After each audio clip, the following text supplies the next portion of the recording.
संज्ञा।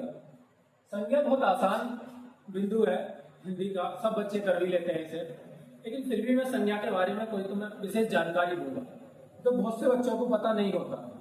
तो आइए देखते हैं संज्ञा। संज्ञा के बारे में अगर मैं बात करूं, संज्ञा संज्ञा की परिभाषा को देख लेते हैं पहले। संज्ञा की परिभाषा, संज्ञा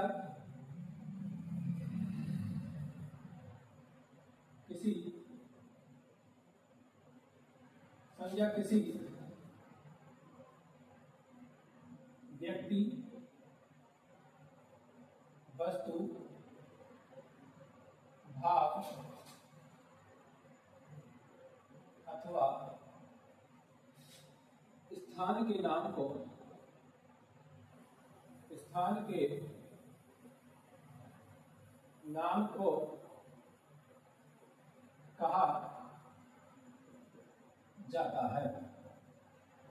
ये तो हो जाती है संज्ञा की परिभाषा। की परिभाषा क्या है? संज्ञा किसी व्यक्ति, वस्तु, भाव अथवा स्थान के नाम को संज्ञा, स्थान के नाम को कहा जाता है संज्ञा।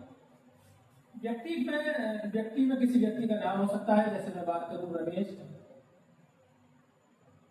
वस्तु में कोई वस्तु हो सकती है, जैसे मैंने कहा पुस्तक।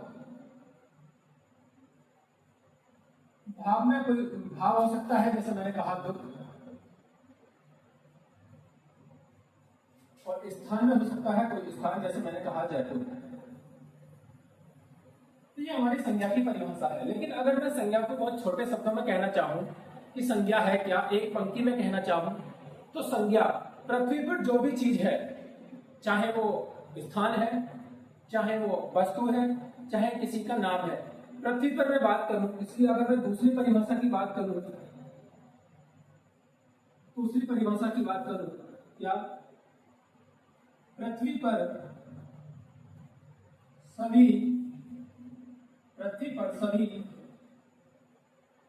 उपस्थित चीजें, पृथ्वी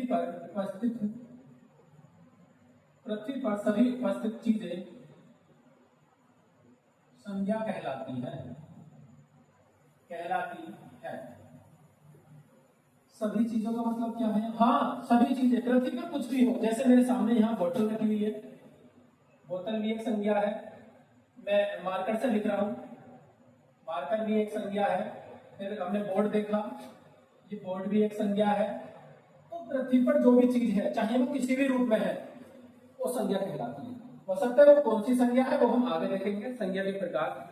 अब हम देखते हैं संज्ञा के प्रकार। संज्ञा के अलग अलग आधार पर प्रकार होते हैं। जैसे प्राचीन आधार पर संज्ञा के प्रकार, आधुनिक संज्ञा, प्राचीन हिंदी के अनुसार, आधुनिक हिंदी के अनुसार, मूल रूप से। तो हम अलग अलग आधार देखते हैं संज्ञा के। संज्ञा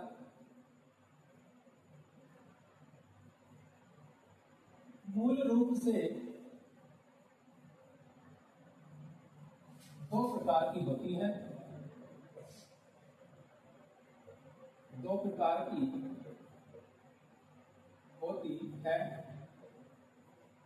और कौन से हैं वो दो प्रकार? एक तो हमारा आ जाता है यथार्थवाचक संज्ञा,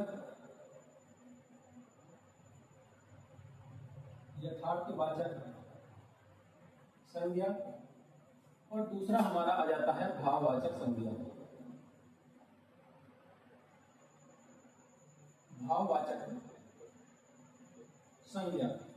यथार्थवाचक संज्ञा क्या होती है? यथार्थवाचक संज्ञा का दूसरा नाम है वास्तविक संज्ञा, और भाववाचक संज्ञा का दूसरा नाम है अवास्तविक संज्ञा।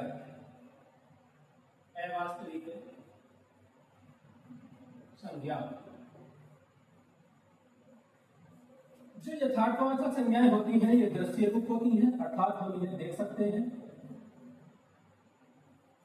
और जो भाववाचक और अवास्तविक संज्ञाएं होती हैं, ये अदृश्य रूप होती हैं, अर्थात हम इन्हें देख नहीं सकते, अदृश्य। तो यथार्थवाचक संज्ञाओं में कौन कौन सी संज्ञाएं आती? जिसमें पहले की अगर मैं बात करूं तो व्यक्तिवाचक संज्ञा,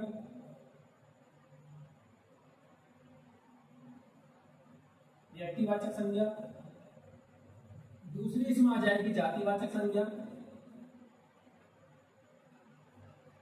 जातिवाचक संज्ञा। तीसरी इसमें आ जाएगी समूहवाचक संज्ञा, और चौथी इसमें आ जाएगी द्रव्यवाचक संज्ञा, द्रव्यवाचक संज्ञा। और एग्रेसिव रूप अर्थात भाववाचक में कौन सी संज्ञा आ जाएगी? पांचवी, भाववाचक संज्ञा। इस संज्ञा का मूल रूप हो जाता है, संज्ञा मूल रूप से दो प्रकार की होती है, जिसमें हमने पहला देखा यथार्थवाचक संज्ञा और दूसरा देखा इसमें भाववाचक संज्ञा। यथार्थवाचक संज्ञा कौन सी होती है? जो वास्तविक होती है, जो दृश्य होती है। अर्थात मैंने चार प्रकार लिख दिए, जैसे व्यक्तिवाचक संज्ञा, जातिवाचक संज्ञा, समूहवाचक संज्ञा और द्रव्यवाचक संज्ञा। उसके बाद मैंने देखा भाववाचक संज्ञा।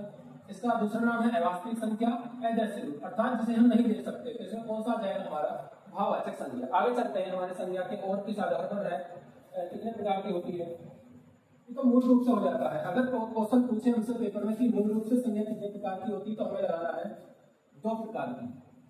कितने प्रकार की? दो प्रकार की। तो हमने देखा संज्ञा के विषय में, संज्ञा मूल रूप से दो प्रकार की होती है। दो प्रकारों में कौन सा आ जाता है हमारा? एक तो है यथार्थवाचक संज्ञा और दूसरा है हमारा भाववाचक संज्ञा। भाववाचक संज्ञा में हमने देखा भाववाचक जिन्हें हम देख नहीं सकते, और यथार्थवाचक में हमने कौन सा देखा? जिन्हें हम देख सकते हैं। इसमें चार प्रकार आते हैं, तो मैंने अभी बोर्ड पे लिखे थे। आगे देखते हैं, आगे देखते हैं इस संज्ञा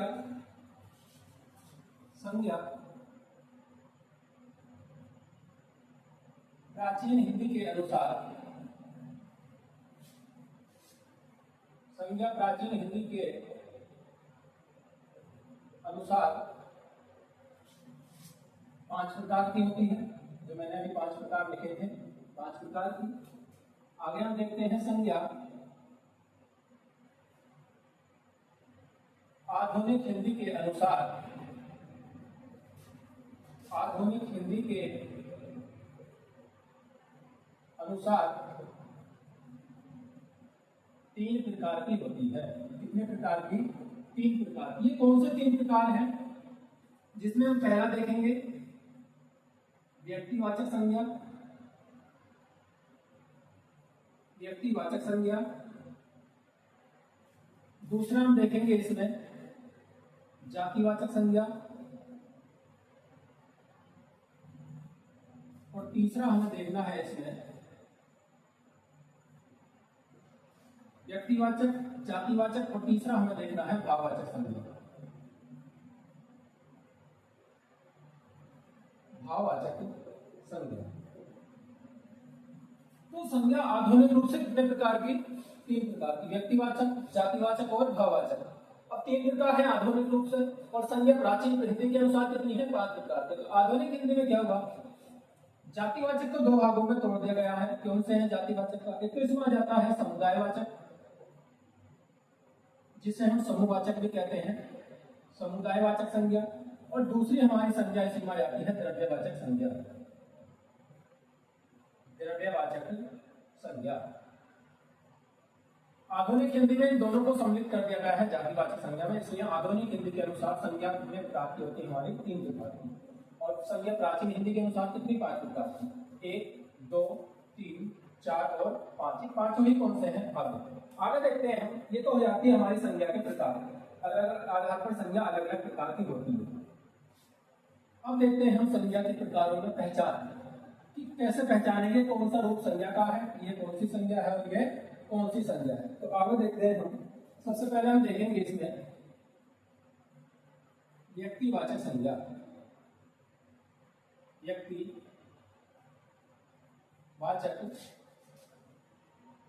संज्ञा, व्यक्तिवाचक संज्ञा, व्यक्तिवाचक संज्ञा बहुत आसान है। व्यक्तिवाचक संज्ञा क्या होती है? व्यक्तिवाचक संज्ञा है ऐसी संज्ञा या ऐसी कोई वस्तु जो पूरी दुनिया में एक हो, उसके जैसी अन्य ना हो, वो क्या हो जाती है? हमारी व्यक्तिवाचक संज्ञा। ये तो हो जाती है पहली परिभाषा। क्या है इसकी परिभाषा? कि संसार में इसके जैसा कोई नहीं, कोई नहीं, ये तो हो जाती है हमारी परिभाषा जो आम बोलचाल की भाषा में हमें प्रयोग की जाती है। संसार में इसके जैसा कोई नहीं, सामान्य परिभाषा। लेकिन अगर मैं इसकी वास्तविक परिभाषा की बात करूं, क्या बनेगा इसका सूत्र कि व्यक्तिवाचक संज्ञा क्या होती है। मैंने अभी बताया था व्यक्तिवाचक संज्ञा क्या होती है, दृश्य होती है। दृश्य होगी प्लस जब संसार में इसके जैसा और कोई नहीं होगा तो ये एक वचन होगी, दृश्य प्लस एक वचन,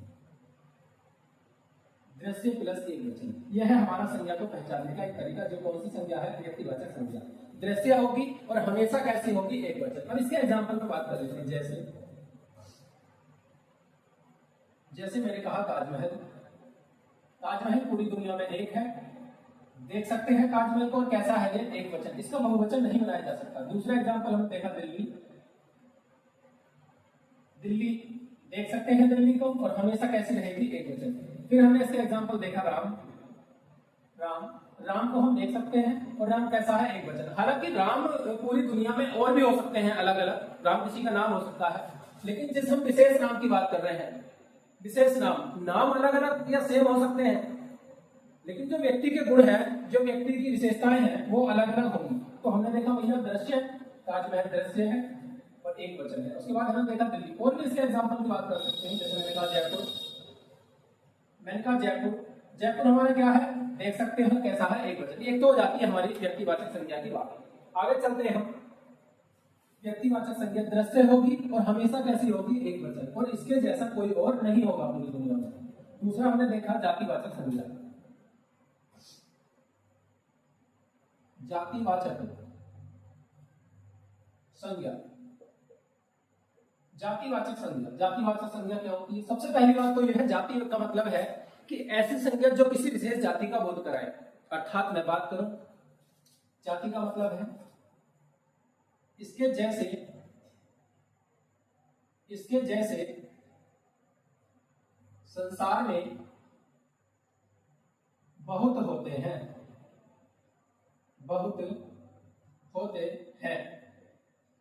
दूसरी क्या हमारा इसका सूत्र क्या बनेगा? मैंने बताया है जातिवाचक संज्ञा जो होती है वो दृश्य होती है, अभी बताया है, प्लस दृश्य प्लस बहुवचन, क्योंकि भैया जब इसके जैसे संसार में बहुत होंगे तो बहुवचन हो सकता है,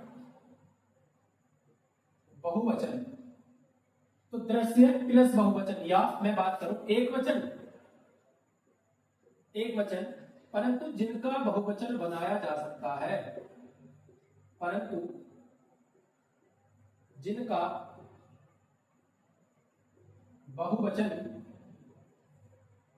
बनाया जा सकता है। क्या बात है? इसका मतलब कि जातिवाचक संज्ञा होगी तो दृश्य है, लेकिन बहुवचन भी होगी। अर्थात अगर कोई शब्द हमारा एक वचन है तो उसका बहुवचन बनाया जा सकता है, वो किसमें जाएगा? जातिवाचक संज्ञा में। और इसके जैसे संसार में क्या होंगी? बहुत। जैसे एग्जांपल की मैं बात करूं, जैसे मैंने यहां लिखा गाय। अब जैसे ही मैंने गाय लिखा, मैंने देखा भैया इसके जैसे तो संसार में और भी गाय हो सकती हैं, बहुत गाय हो सकती हैं। अब यह रह जाते हैं, मैंने देखा भैया गाय को हम देख सकते हैं और गाय का है तो एक वचन गाय सब, लेकिन इस गाय का बहुवचन बनाया जा सकता है, तो गाय कैसा हो जाएगा? हमारा जातिवाचक संज्ञा। दूसरा मैंने देखा पुस्तक, मैंने पुस्तक जैसे ही देखा, पुस्तक को हम देख सकते हैं और पुस्तक का है तो शब्द पुस्तक एक वचन, लेकिन इस पुस्तक का हम बहुवचन बना सकते हैं, पुस्तकों। उसके बाद हमने देखा यहाँ आम फल है, आम के जैसे और भी फल हो सकते हैं, लेकिन आम को हम देख सकते हैं और आम का हम बहुवचन भी बना सकते हैं। अर्थात मैं बात करूं जातिवाचक संज्ञाएं हमारी वे संज्ञाएं होती हैं जो दृश्य होती हैं, प्लस अगर कोई शब्द एक वचन है तो उसका बहुवचन बनाया जा सकता है। और दूसरी क्या है इसके जैसी संसार में बहुत होती है। जैसे मैंने कहा गाय, उसके बाद मैंने देखा पुस्तक, उसके बाद मैंने देखा आम, ऐसे सैकड़ों उदाहरण हो सकते हैं। उसके बाद हम देखते हैं भाववाचक संज्ञा। तीसरा क्या है हमारा? भाववाचक संज्ञा। तीसरा प्रकार है हमारा भाववाचक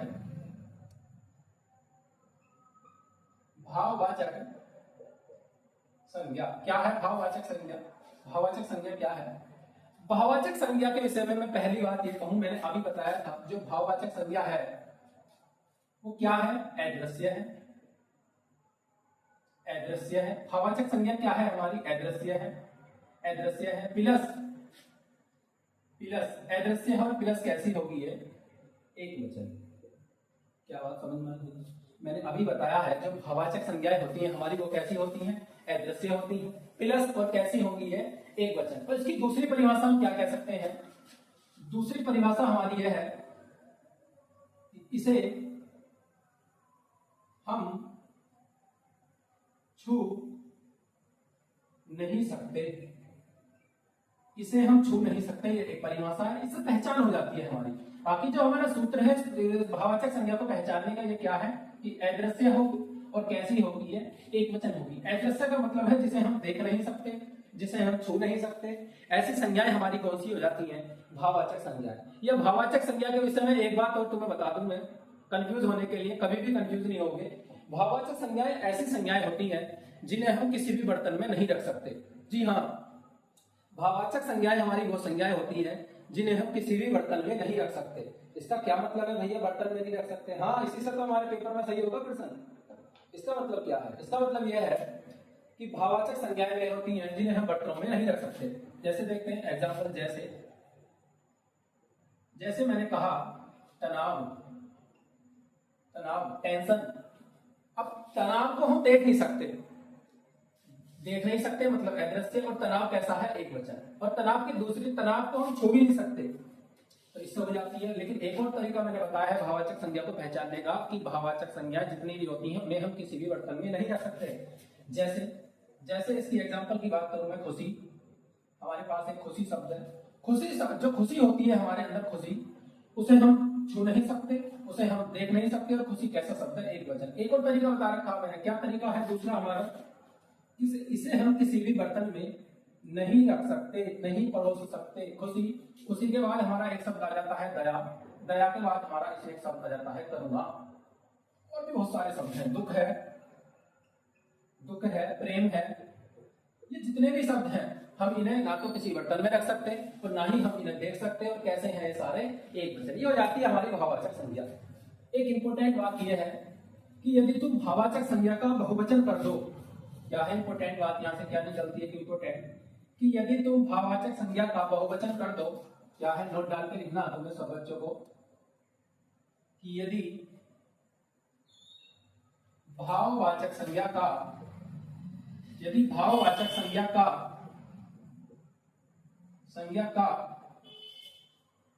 बहुवचन कर दे या बहुवचन बना दे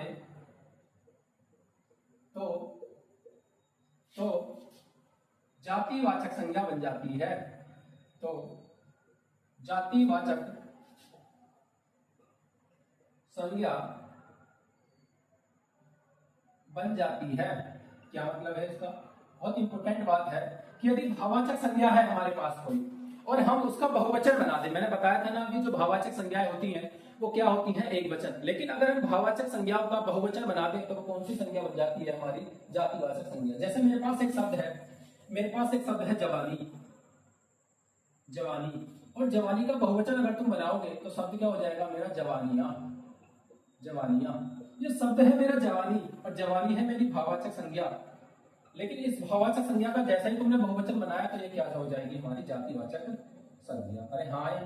फिर मैंने देखा मेहरबानी, मेरे पास एक शब्द है मेहरबानी। मेहरबानी शब्द का अगर तुम बहुवचन बना दोगे, मेहरबानी शब्द का अगर तुम बहुवचन बना दोगे मेहरबानी है, तो वो किस में चला जाएगा? जातिवाचक संज्ञा में चला जाएगा। आगे देखते हैं, अगले हमारे दो जो जातिवाचक संज्ञा के ही भाग हैं, जिसमें पहला तो है हमारा समुदायवाचक। पहला क्या है हमारा? तीसरा है हमारा, तीसरा नहीं चौथा है। चौथा है हमारा समुदायवाचक, जिसे हम समूहवाचक भी कह सकते हैं, समूहवाचक संज्ञा। और पांचवा है हमारा द्रव्यवाचक संज्ञा, द्रव्यवाचक संज्ञा, द्रव्यवाचक संज्ञा। तो समूहवाचक संज्ञा कौन सी होती है और द्रव्यवाचक संज्ञा कौन सी होती है? हालांकि अगर मैं बात करूं ये दोनों ही किसके भाग हैं? जातिवाचक संज्ञा के भाग हैं। अभी बताया था मैंने तुम्हें प्राचीन हिंदी के अनुसार। तो जो हमारी आधुनिक हिंदी के अनुसार समूहवाचक संज्ञा जो होती है हमारी वो क्या है और द्रव्यवाचक संज्ञा क्या है? समूहवाचक संज्ञा क्या होती है? इसमें इसमें समूह का बोध होता है। इसमें समूह का बोध होता है जैसे, समूह का बोध होता है जैसे मैंने कहा सभा, सभा के बाद मैंने कहा पुलिस, ये सारे क्या है हमारे समूहवाचक संज्ञाएं हैं। और दूसरा मैंने कहा द्रव्यवाचक संज्ञा क्या होती है, इसमें द्रव्य का बोध होता है। किसका बोध होता है? द्रव्य का बोध होता है, द्रव्य का बोध होता है। जैसे मैंने कहा सोना, सोना कहा मैंने, सोना के बाद मैंने कहा चांदी, चांदी के बाद मैंने कहा पानी। ये सारे क्या है? द्रव्य। द्रव्य का एक चीज समझना, पदार्थ की तीन अवस्थाएं होती हैं, इसमें कोई सी भी हो सकती है। पदार्थ की तीन अवस्थाएं कौन सी होती हैं? एक तो ठोस होती है, एक द्रव होती है और एक गैस होती है। तो इस द्रव्यवाचक संज्ञा में कोई सी भी हो सकती है। तो मैंने क्या कहा, समूहवाचक संज्ञाओं में मैंने बताया इसमें समूह का बोध होता है, जैसे सभा, पुलिस, आर्मी, संगठन, टिड्डी दल, बहुत सारे शब्द आ सकते हैं इसमें। उसके बाद मैंने क्या कहा, द्रव्यवाचक संज्ञाएं। द्रव्यवाचक संज्ञाएं कौन सी होती है हमारी, जिसमें द्रव्य का बोध होता है। जैसे मैंने कहा सोना, चांदी, पानी, दूध, दही, कोल्ड ड्रिंक सारे आ जाएंगे। लेकिन एक चीज याद रखिए, द्रव्यवाचक संज्ञा में क्या होगा कि ठोस, द्रव, गैस, इन तीनों में से कोई सा भी हो सकता है। ये हमारा संज्ञा एक बहुत छोटा टॉपिक था जो सब बच्चों को समझ में आता है। और अगर तुम्हें अच्छा लगा हो वीडियो के बारे में तो अपने दोस्तों में शेयर करो, कमेंट करके बताओ मुझे।